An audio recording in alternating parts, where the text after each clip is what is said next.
The Sunday family dinner had been going normally until Marcus walked in with that familiar smirk plastered across his face. My older brother had always carried himself with an air of superiority, but today it radiated from him like heat from asphalt in August. He dropped his keys on the hallway table with deliberate loudness, making sure everyone in the dining room heard his entrance. Well, Marcus announced, sauntering into the room where Mom, Dad, and our sister Jennifer sat around the table. Looks like I just made the smartest business decision this family has seen in years. Dad looked up from his pot roast with mild interest. Marcus loved his dramatic announcements and our father had learned to indulge them. What's that, son? Marcus pulled out his phone, opening his banking app with a flourish. He turned the screen toward the table, displaying a recent deposit. $5,000. Deposited this morning. 5,000. Jennifer's eyes widened.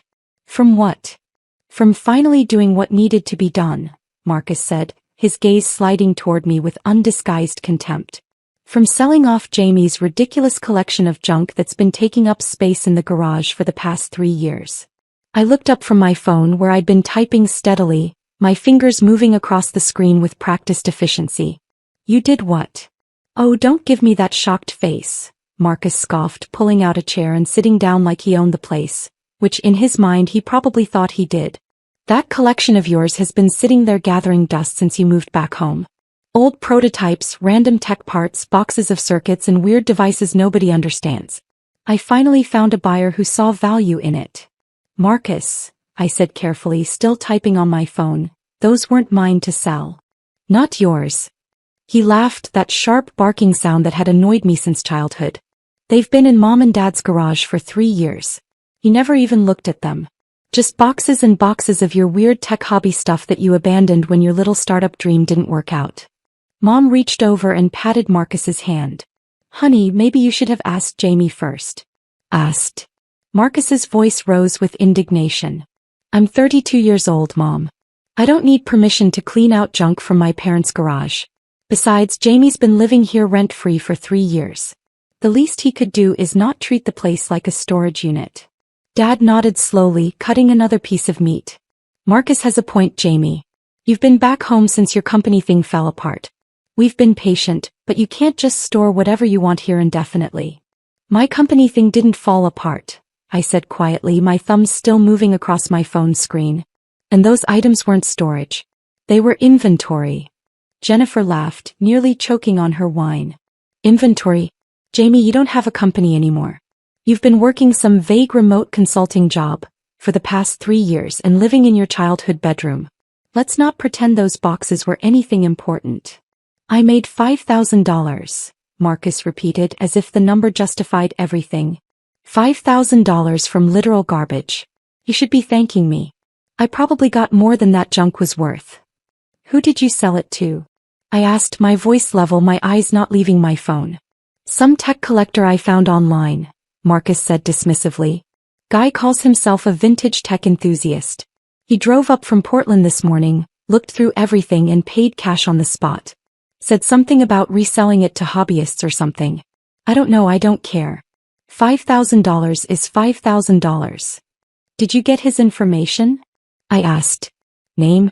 Contact details. Why would I need his contact details? Marcus's irritation was growing. The transaction is done, Jamie. I sold junk, I got paid, and now Mom and Dad's garage has space again. You're acting like I committed some crime. I looked up from my phone for the first time since the conversation started, meeting Marcus's eyes directly. You sold company property, prototype technology, development hardware, testing equipment. Every single item in those boxes was logged, serialized, and tracked by my employer. The table went quiet for a moment. Then Marcus laughed again, but it sounded slightly less confident. Your employer? Jamie, you work from home doing whatever it is you do on your laptop. You're not some corporate executive with company property. I'm the Chief Technology Officer of Meridian Innovations, I said calmly, returning my attention to my phone. I have been for the past 3 years. The items you sold were prototype development units worth approximately $3.7 million. They were on loan to me for long-term testing and development. Every single piece was cataloged as active company assets. The silence that followed was deafening. Jennifer was the first to break it, her voice uncertain. Jamie, that's not funny. I'm not joking, I replied, still typing. I've been working remotely for Meridian since I joined them 3 years ago. The company specializes in advanced computing hardware and AI integration systems. Those boxes of junk contained 17 prototype processing units, 12 neural network integration modules, and 8 quantum computing interface devices. Each prototype alone is worth between $100,000 and $300,000. Dad set down his fork. Jamie, if this is some kind of joke. It's not a joke, Dad, I interrupted, my voice remaining steady. I'm currently messaging our corporate security team and asset protection division. I've already sent them the address and situation details. They're coordinating with local law enforcement right now. Marcus's face had gone from confident red to uncertain pale. You're blowing this way out of proportion. They were just old computer parts. They were proprietary technology, I corrected. Some of those prototypes contain chip architectures that won't be publicly available for another 5 years. The neural network modules use algorithms that are patent pending. The quantum interface devices are literally one of a kind at this stage of development. You didn't sell junk, Marcus. You sold cutting-edge corporate assets that were entrusted to my care. But you kept them in a garage, Jennifer protested, though her voice had lost its earlier mockery. If they were so valuable, why were they just sitting there? Because I was conducting long-term stability testing, I explained patiently. Meridian's products need to perform reliably in various environmental conditions. I had authorization to keep them in a climate-controlled storage area, which the garage is, thanks to the HVAC system I installed 2 years ago specifically for that purpose. Every device was monitored remotely. I have access logs, temperature records, and performance data for every single unit. Mom's hand had moved to her mouth. Honey, why didn't you tell us? We thought you were we didn't know you had an important job. You didn't ask, I said simply. I tried to explain my work a few times when I first moved back, but everyone seemed to think working from home meant unemployed. I stopped trying to correct the assumption. Marcus stood up abruptly, his chair scraping against the floor. This is ridiculous. You can't prove any of this. They looked like old computer parts because they were old computer parts. You're making up this story to make me look bad. I don't need to make up anything, I replied, finally looking up from my phone and meeting his eyes. Everything I've said is documented. Meridian Innovations has my employment contract, my assignment to the prototype testing program, and detailed asset logs showing every single item that was in your care. Or rather, in Mom and Dad's garage under my supervision. Under your supervision? Dad's voice was quiet now, processing. Jamie, are you saying you've had millions of dollars worth of equipment stored in our garage this whole time? With proper insurance, security monitoring, and environmental controls, yes, I confirmed. The company trusted me with it because I've been their CTO since they recruited me 3 years ago. My failed startup, as everyone here loved to call it, was actually acquired by Meridian. I came with the acquisition as part of the deal. They brought me on specifically because of my expertise in neural network integration. Jennifer's voice was barely a whisper. How much do you make? That's not relevant right now, I said, redirecting the conversation. What's relevant is that Marcus just sold stolen property. Technically, he didn't steal it himself, he genuinely didn't know what it was. But the moment he sold items from this property without verifying ownership, he became liable for the transaction. Marcus had sat back down, but his hands were shaking slightly. I didn't know. How was I supposed to know? You could have asked me, I said simply. You could have sent me a text message, an email, or simply walked upstairs and knocked on my bedroom door. Instead, you assumed, as you've all assumed for 3 years, that because I work quietly and don't broadcast my life, I must be failing. We just thought, Mom started, but I held up a hand gently. I know what you thought. It's fine. I don't need validation from family dinners or approval from people who never asked about my actual work. What I do need is for Marcus to tell me exactly who he sold that equipment to, what information he provided them, and whether any documentation was transferred. I don't have his contact information, Marcus admitted, his voice much quieter now. He paid cash. I didn't even get his real name, he said to call him Mike. He had a white van, no company logo. He paid in hundreds. I closed my eyes briefly, processing this information. So you sold $3.7 million worth of proprietary technology to a man named Mike, who paid in cash and drove away in an unmarked van. I didn't know. Marcus's voice was rising with panic now. How the hell was I supposed to know you had millions of dollars worth of equipment in those boxes? They looked like garbage. They looked like advanced technology, I corrected. They had serial numbers, manufacturer marks, and some of them had Meridian Innovations logos clearly visible. You didn't look because you didn't care. You saw an opportunity to make some quick money and you took it without any consideration for whether those items belonged to you. Dad cleared his throat. Jamie, son, I think we need to understand something. Are you really the chief technology officer of a major company? Because if you are, why have you been living here in your old bedroom? Because I can work from anywhere, I explained, and when Meridian first acquired my startup I was going through a divorce. I needed a place to stay temporarily while I sorted out my living situation. You offered and I accepted. The temporary stay lasted longer than expected because I was traveling constantly for work. Conferences, meetings, development facilities. It was easier to have a home base here than to maintain my own apartment that would sit empty most of the time. You've been traveling? Jennifer asked incredulously. When? We see you here all the time. You see me here during family dinners and occasional weekends, I corrected.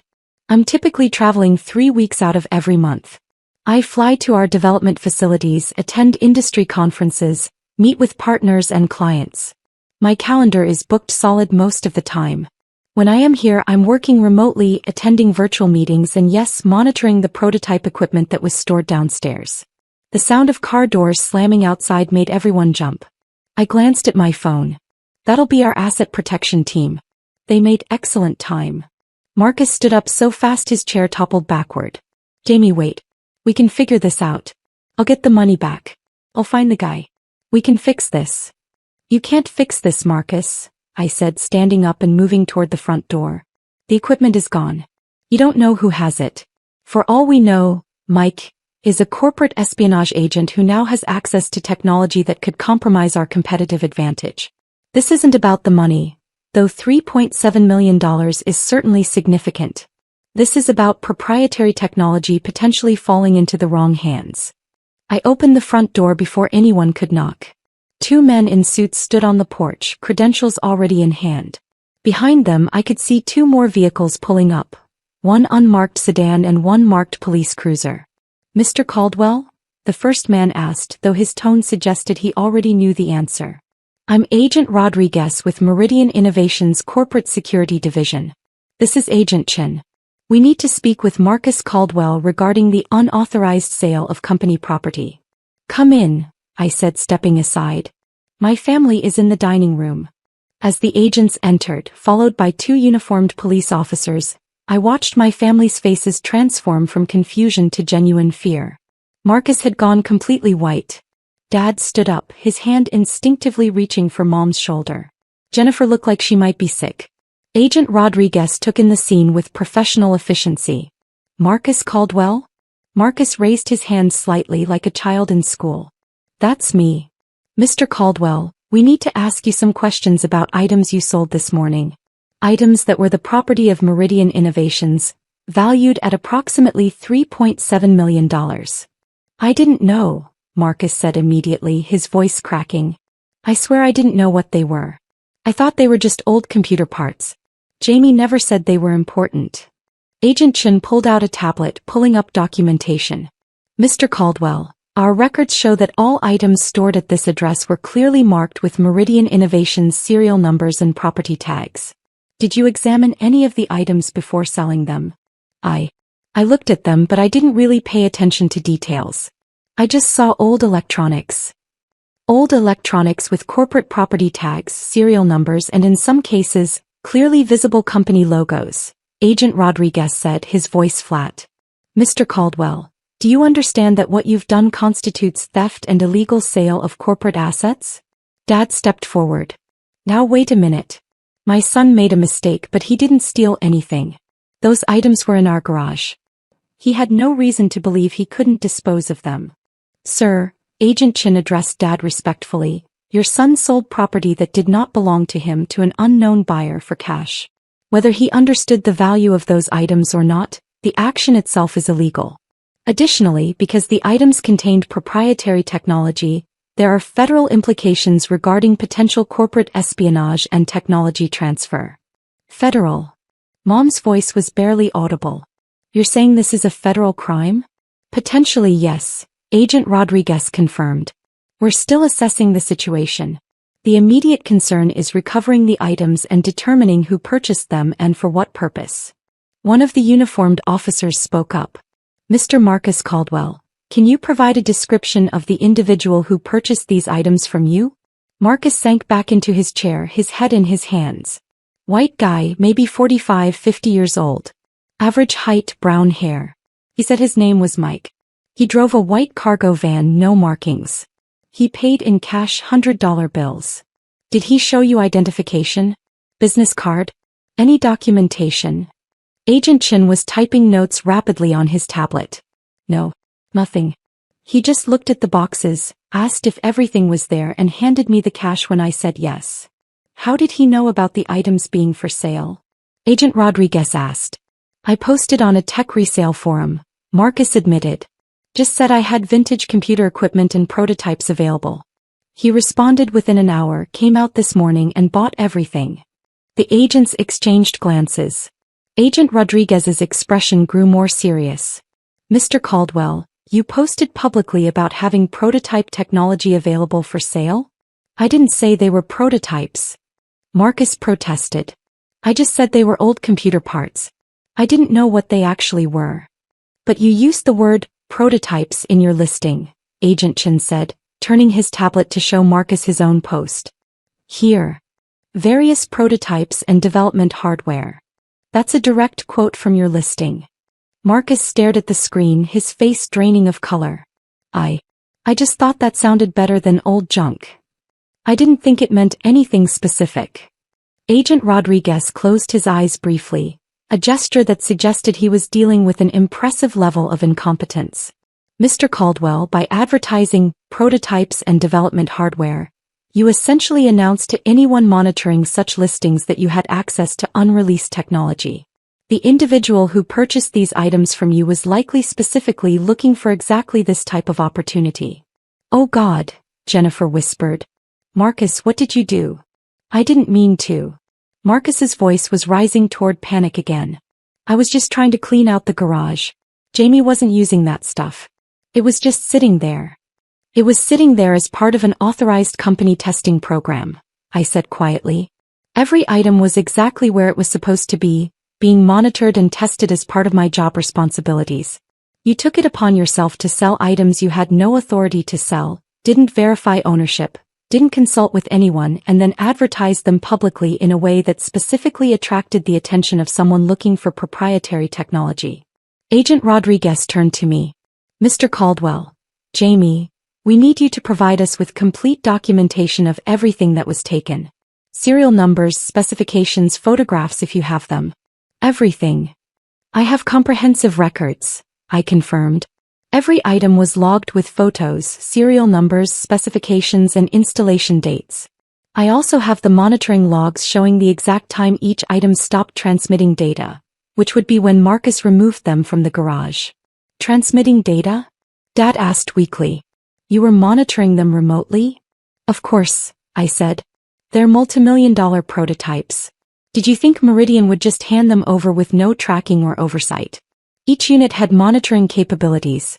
I received alerts on my phone the moment they were disconnected from power and network. I initially thought it was a power outage, but when I checked the garage security camera footage, I saw Marcus loading everything into a vehicle. You have security cameras in our garage? Mom asked. I installed them 2 years ago with your permission, Dad. Remember when I said I wanted to add some security equipment for my work? You said it was fine as long as I paid for it myself. Dad nodded slowly, memory apparently returning. I thought you meant you were going to keep a laptop locked up or something. Not millions of dollars worth of equipment. I told you I was working with valuable prototypes, I said. You said, that's nice, dear, and went back to watching football. Agent Chin had been making a phone call in the corner. He returned to the group, his expression grim. We've got our tech team pulling up the listing Marcus posted. It's been viewed over 300 times in the past 24 hours. The user who contacted Marcus used a burner email account that's already been deleted. What does that mean? Jennifer asked, though her tone suggested she already knew the answer wasn't good. It means whoever bought these items knew exactly what they were doing, Agent Rodriguez explained. They monitored online listings looking for exactly this type of opportunity, moved quickly when they found it, paid in cash to avoid any paper trail and disappeared. This is professional-level corporate espionage. Marcus looked like he might pass out. I'm going to jail, aren't I? That depends on several factors, Agent Rodriguez said. Your cooperation, what we're able to recover, and whether the individuals who purchased the technology are caught and what they've done with it. At minimum, you're facing civil liability for the full value of the items, $3.7 million. Criminal charges are also likely, though the specific charges will depend on the ongoing investigation. $3.7 million? Mom's voice was faint. We don't have that kind of money. Nobody in this family has that kind of money. Except Jamie, apparently, Jennifer said bitterly, then caught herself. Sorry. That was uncalled for. I shrugged. It's fine. And for the record, I don't have $3.7 million in liquid assets. I have a good salary and stock options, but I couldn't write a check for that amount either. Which is why this is such a serious problem. Meridian Innovations is going to pursue recovery through every legal means available. Dad sank into his chair, looking older than I'd ever seen him. Jamie, son, I'm so sorry. We didn't know. We should have asked more questions. We should have taken your work seriously. Yes, I agreed simply. You should have. But that doesn't change the current situation. One of the uniformed officers stepped forward. Mr. Marcus Caldwell, I need you to come down to the station to provide a formal statement. You're not under arrest at this time, but we need your full cooperation with this investigation. Marcus stood on shaky legs. Can I call a lawyer? That would be advisable, Agent Rodriguez said. This is a complex case involving corporate property, potential espionage, and federal technology transfer laws. You're going to need legal representation. As Marcus was led out by the officers, Mom turned to me, tears streaming down her face. Jamie, please. He's your brother. He made a terrible mistake, but he didn't mean to hurt anyone. Is there anything you can do to help him? I considered my response carefully. Mom, I can't make this go away. Those prototypes are gone, possibly into the hands of competitors or foreign entities. Meridian has a legal obligation to pursue this case fully. However, I can make sure the company understands that Marcus acted out of ignorance rather than malice. That might help with any criminal charges. The civil liability, though, the $3.7 million, that's not something I can control. What happens if he can't pay it? Dad asked quietly. What happens to our family? Agent Chin answered before I could. Meridian Innovations will likely seek liens against any assets Marcus holds. His bank accounts will be frozen. If he's married, his spouse's assets could be affected. If he owns property, it could be seized. The company will use every legal method to recover damages. He's married, Jennifer said softly. His wife Sarah just opened a bakery 6 months ago. They bought a house last year. I closed my eyes, processing this information. Marcus and I hadn't been close in years, but I didn't take any pleasure in this situation. I'll speak with Meridian's legal team. If Marcus cooperates fully with the investigation, provides every detail he can remember, and the company is able to recover most or all of the prototypes, they might be willing to negotiate a settlement he can actually manage. Thank you, Mom whispered. Thank you, honey. Agent Rodriguez began packing up his equipment. Mr. Caldwell, Jamie, we'll need you to come to our regional office tomorrow to go through all the documentation in detail. We're also going to need access to your security camera footage and any monitoring data you have on when the items were taken. I'll have everything ready, I confirmed. I assume you'll want me to prepare a complete inventory with estimated recovery priorities? Some of those prototypes contain more sensitive technology than others. That would be extremely helpful, Agent Chin said. The faster we can prioritize what needs to be recovered first, the better our chances of minimizing damage. As the agents prepared to leave, Dad stood up and approached me. For a moment we just looked at each other. Then he pulled me into an unexpected hug. I'm proud of you, son. I should have said that a long time ago. I should have asked about your work, taken interest in what you were doing. I'm sorry I didn't. Thanks, Dad, I said quietly, returning the hug. I appreciate that. After everyone had left and it was just our immediate family again, Jennifer poured herself another glass of wine with shaking hands. So let me make sure I understand this correctly. You're a chief technology officer of a major tech company. You make what I'm guessing is a substantial salary. You've been working on prototype technology worth millions of dollars. And you've been living in your childhood bedroom while we all treated you like a failure. Is that about right? That's accurate, I confirmed. Why didn't you defend yourself? She asked. Why didn't you tell us to shut up when we made jokes about your consulting work or your failed startup? I thought about that for a moment. Because I didn't need to prove myself to you. I knew what I was doing, I knew my work was valuable, and I was content with that. Your opinions of my success didn't change my actual success. They just revealed more about your assumptions than about my reality. Mom wiped her eyes. That's a lonely way to live, honey. We're your family. You should be able to share your achievements with us. I tried at first, I reminded her gently. 3 years ago when I first moved back, I explained about the acquisition, about my position with Meridian, about the prototype testing program. Do you remember what you said, Mom? She shook her head, fresh tears forming. You said, "That's nice, honey, but don't get your hopes up. The tech industry is very unstable." Then you changed the subject to ask if I'd met any nice girls lately. The silence that followed was heavy with regret. I think, Dad said slowly, we owe you more than just an apology for not taking you seriously. We owe you an apology for creating an environment where you felt you couldn't share your life with us. I accept that apology, I said. And I hope that going forward we can have a different kind of relationship. One where you ask questions before making assumptions. Jennifer set down her wine glass. Jamie, what's going to happen to Marcus? Really? Honestly? I don't know, I admitted.